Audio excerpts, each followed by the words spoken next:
something happened in the 90s. I saw it then, and it concerned me then, and it's what's happened now. Is in the 90s, a lot of the parents overscheduled their kids. That was just when the overscheduling are going to keep them busy after school and keep them busy so they don't get into trouble. This is, before internet, before smartphones, really. And a lot of these parents chose sports, chose the clubs over church. So church began to be modeled as unimportant to the teens, because the parents would choose, they would choose youth group, but sports would have the priority, or they would choose something that would better fit the college resume, the overscheduledness, anything to keep them busy so they wouldn't end up taking drugs. This kind of mindset. Welcome to Her Desire Kingdom Podcast, a community where we come together to discuss all things Jesus, family, life, and faith.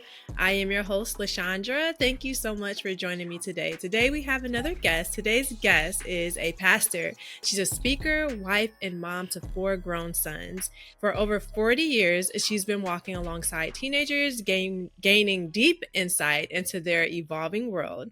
Her life reflects deep compassion, unshakable faith, and a commitment to showing up even when the road is hard. On today's show, she'll share how to find beauty in our pain, what it looks like to do church differently, and how we can help our teens grow closer to God. Please welcome Brenda Seefeldt to the show. Hi, everyone. Hi, LaShondra. Hi. Thank you so much for joining us today. I am honored by this invite. Thank you.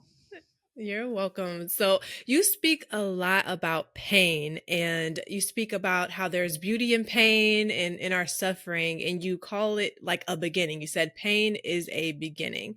Correct. And a lot of people, when they're going through something, they might think it's over, it's the end, but you believe that it's the beginning. Why do you think that is? Mostly because it is found in Romans 5.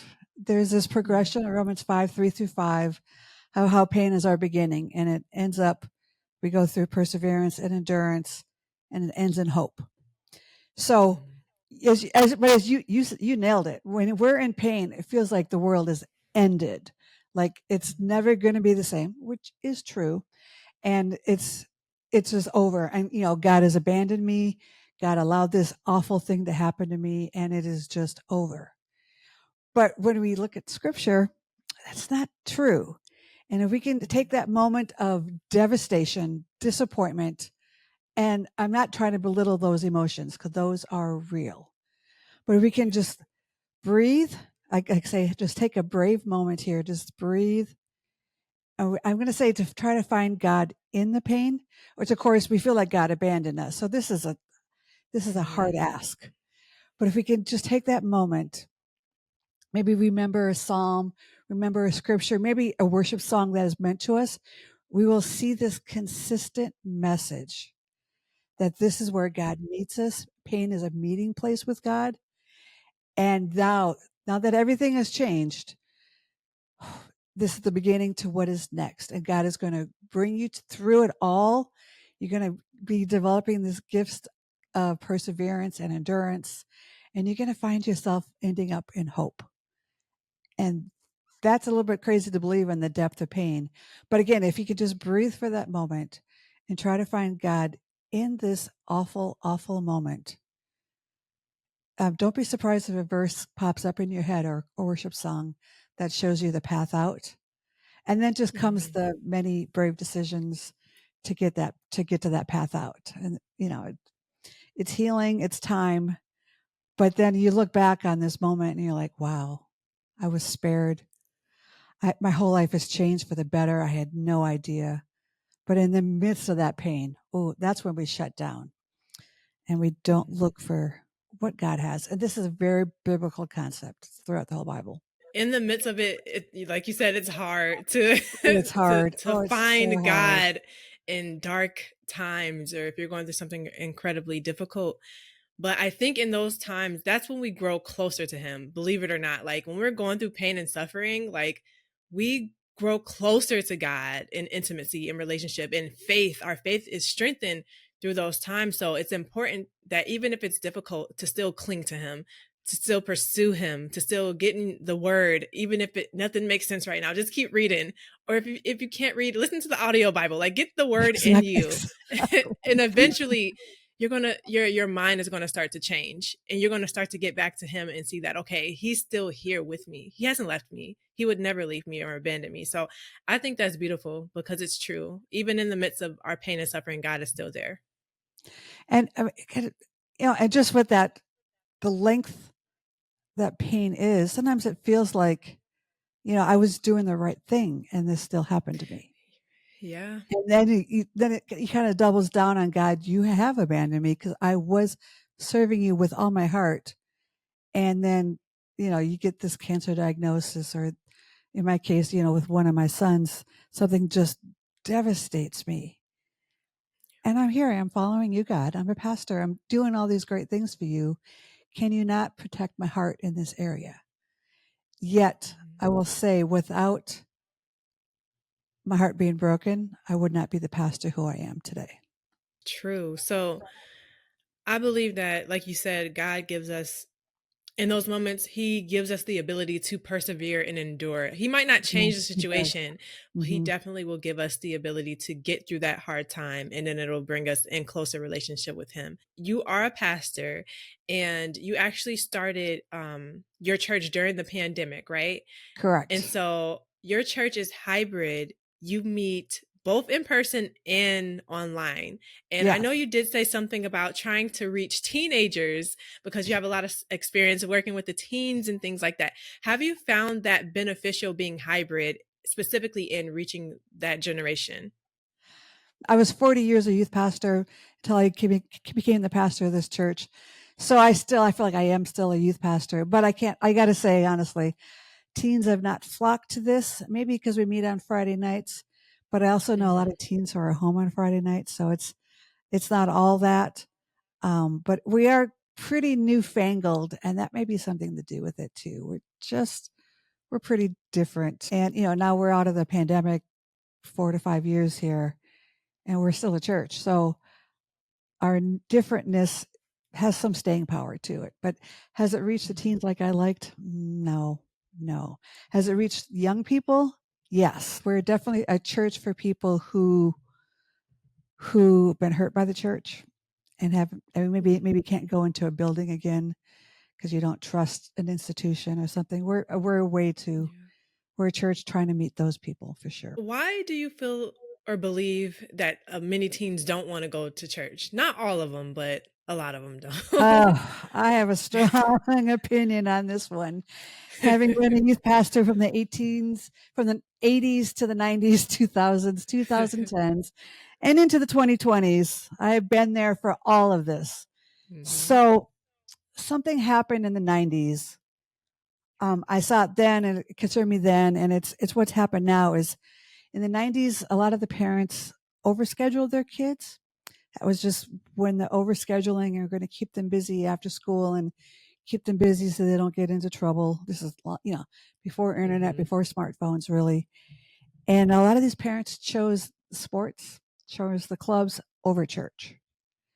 So church began to be modeled as unimportant to the teens because the parents would choose, they would choose youth group, but sports would have the priority, or they would choose something that would better fit the college resume, the overscheduledness, anything to keep them busy so they wouldn't end up taking drugs, this kind of mindset.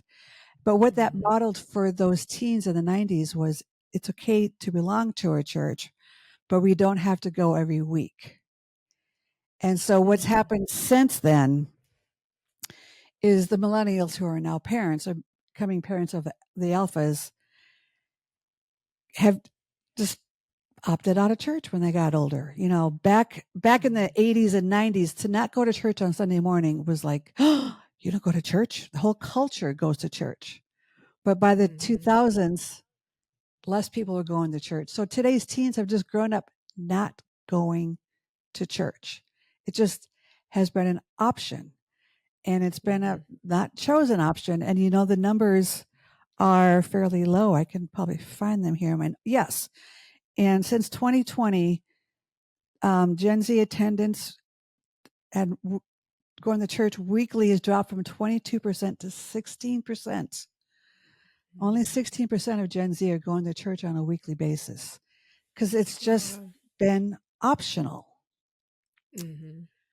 But what has also happened at the same time over these decades here is because they have not grown up in church, they don't have the baggage of church and they don't have the teaching of church.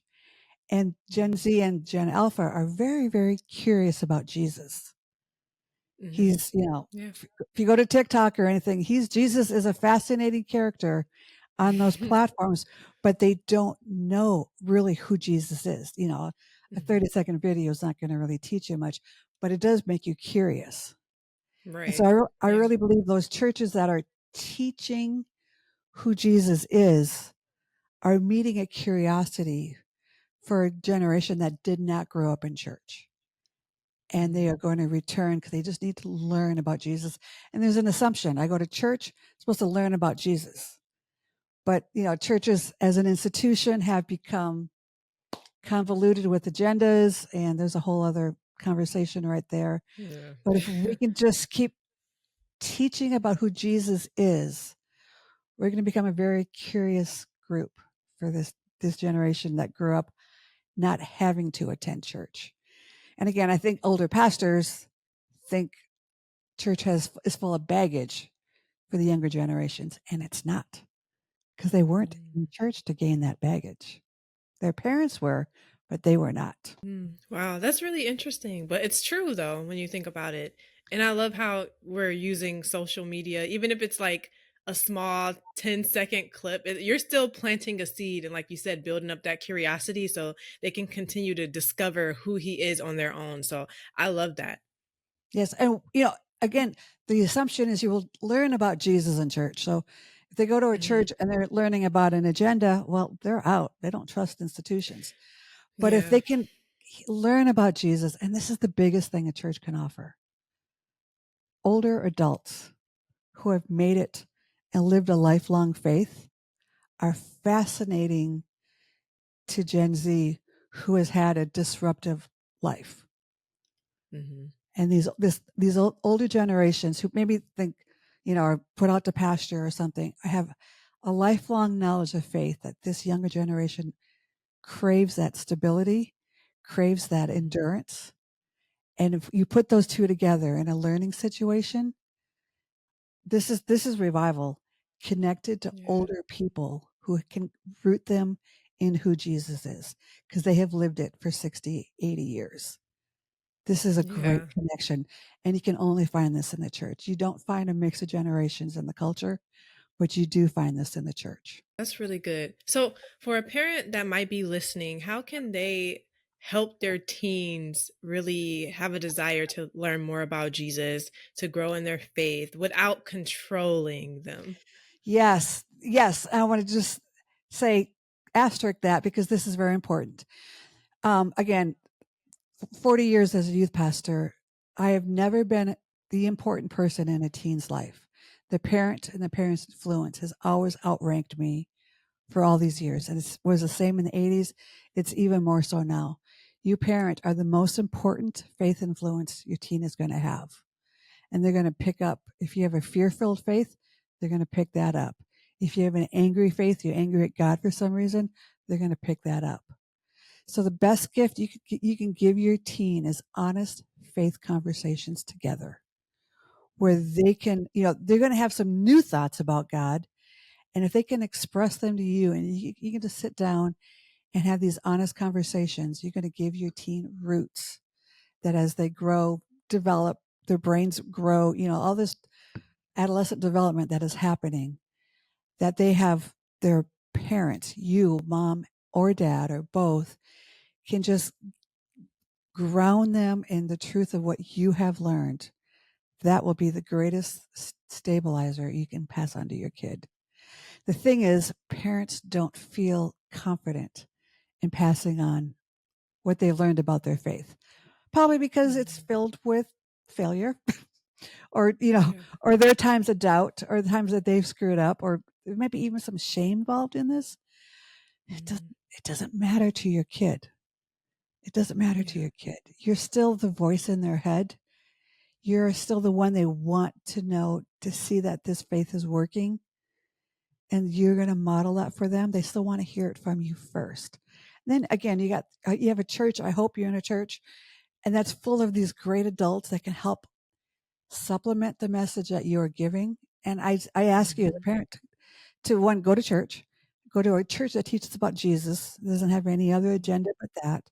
And two, find 5 other adults you will intentionally give your teen, that you will say, if you have a question about your faith, go talk to, this lady or this Mhm. person or the person who were in sound. Sit down one day and, talk to these people, and you've given them, and you tell these 5 people, I'm giving you my daughter to talk to you about your faith, about life stuff, and I trust you to pass on the truth to her.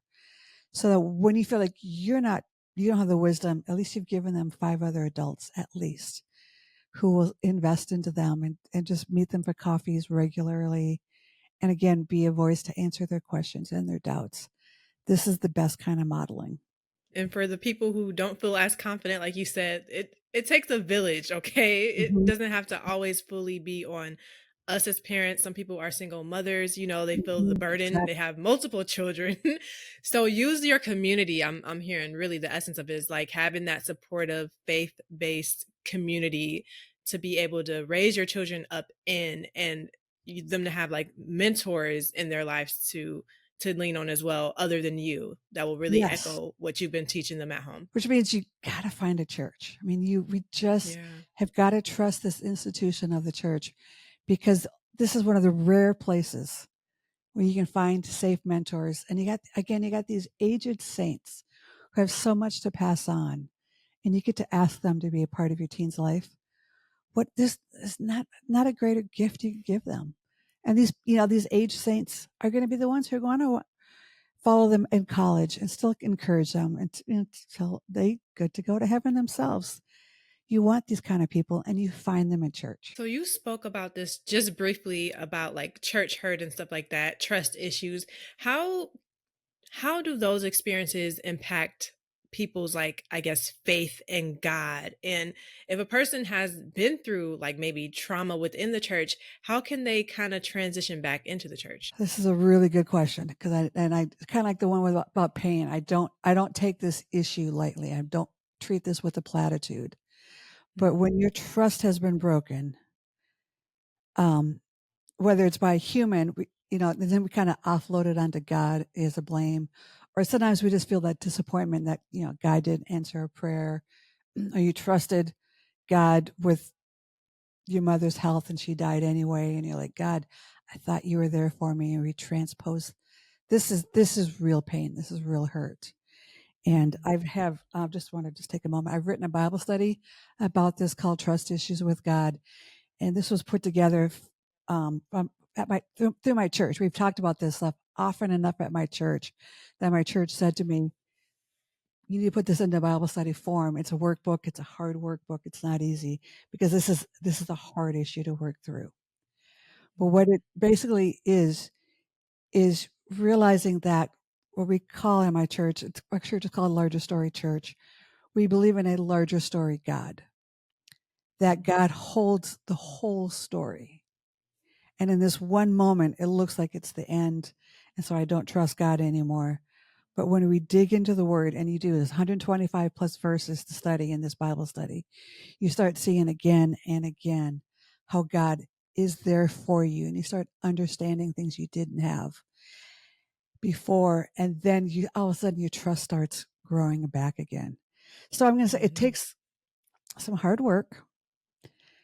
It takes, again, we talked about this in the beginning. We're kind of repeating here how you got to get into the word, even if it's by audio, some way to get into the word, because this is the consistent message that God is worthy of our trust for so many reasons. 5 times in the scripture, it says the Lord is gracious and compassionate, slow to anger, rich in love, and faithful. There's 5 of them. It says that 5 times. That's the best description. And we study all 5 of those, and you see it throughout the whole Bible. You're like, okay, God is faithful and compassionate, slow to anger, rich in love. You study those things, you're like, that's not my view of who God is.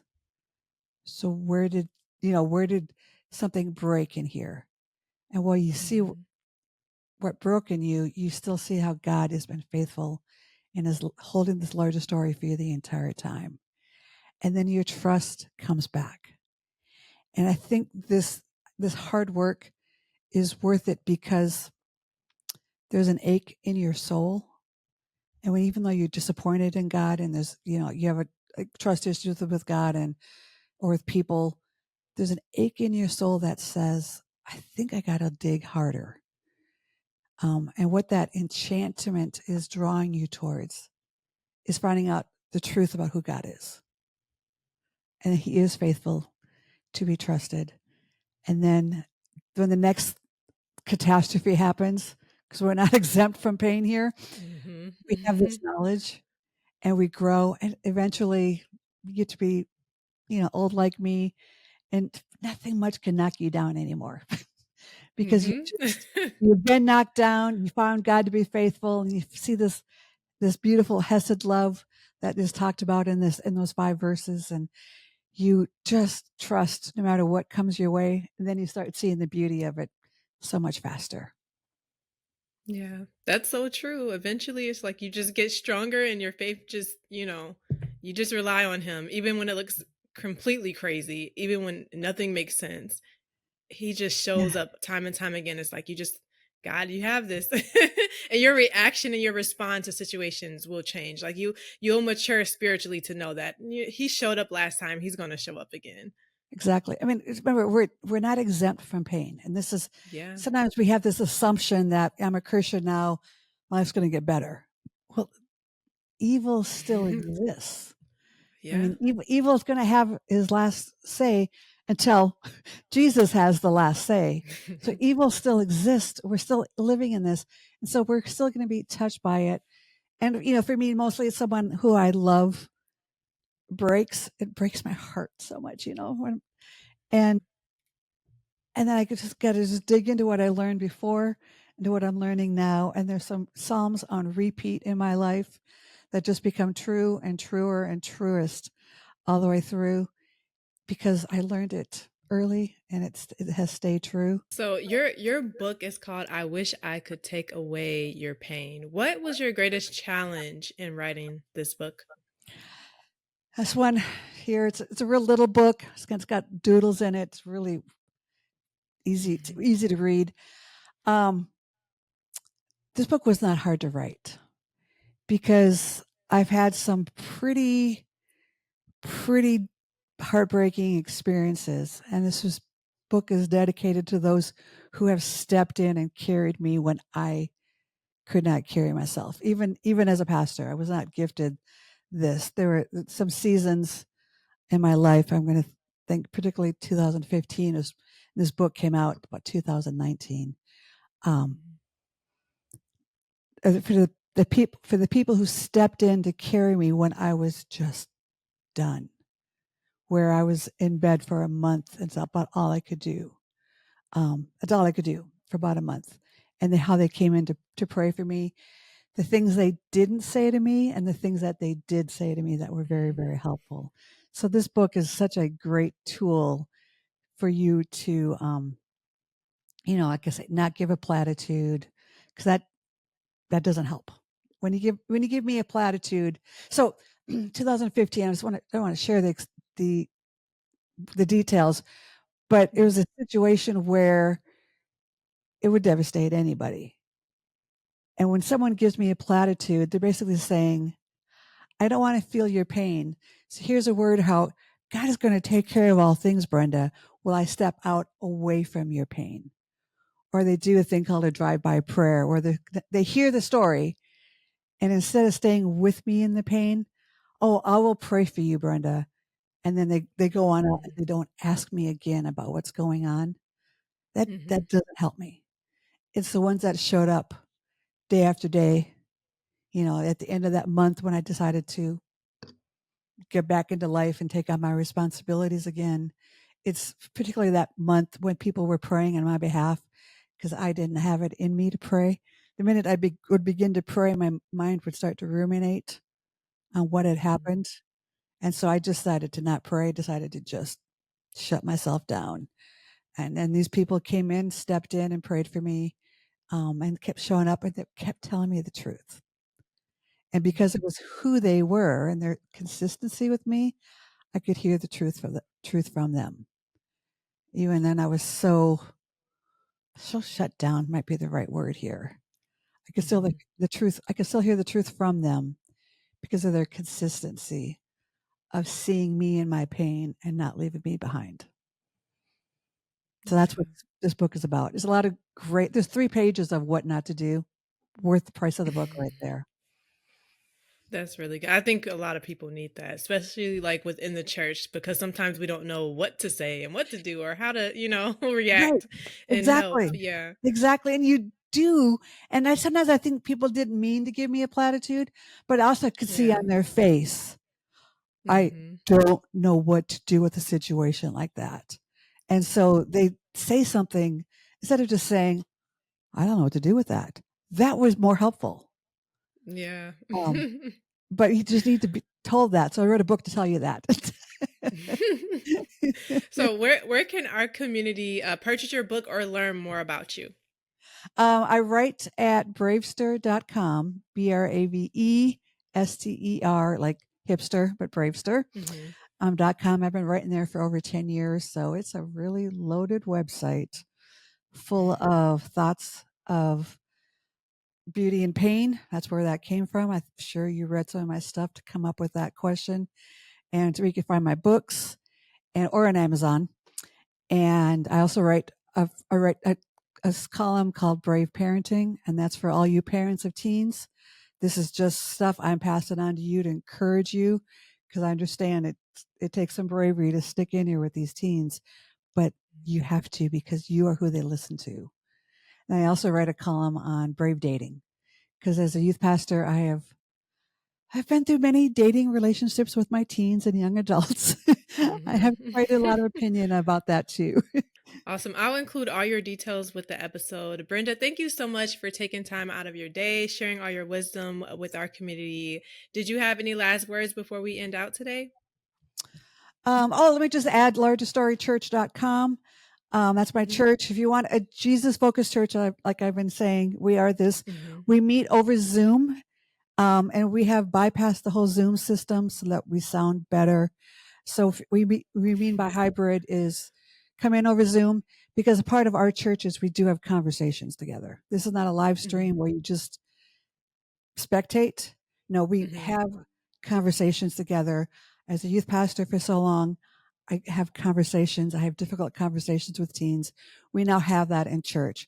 Again, I wish there was 50 teens there in my church to have these conversations, because if they could overhear the wisdom from these older adults, I'm giving them the greatest gift ever, because these older adults, when they share their wisdom or if they share their doubts, is giving such a gift to the next generation. And that's what we do in church every week, because that's who I am as a pastor. It's who I always have been. So now we just do this at church. So join us if you are unsure about church. Join us on Friday nights over Zoom. You will find a place where you will be seen, and you're going to hear some wise and awkward people.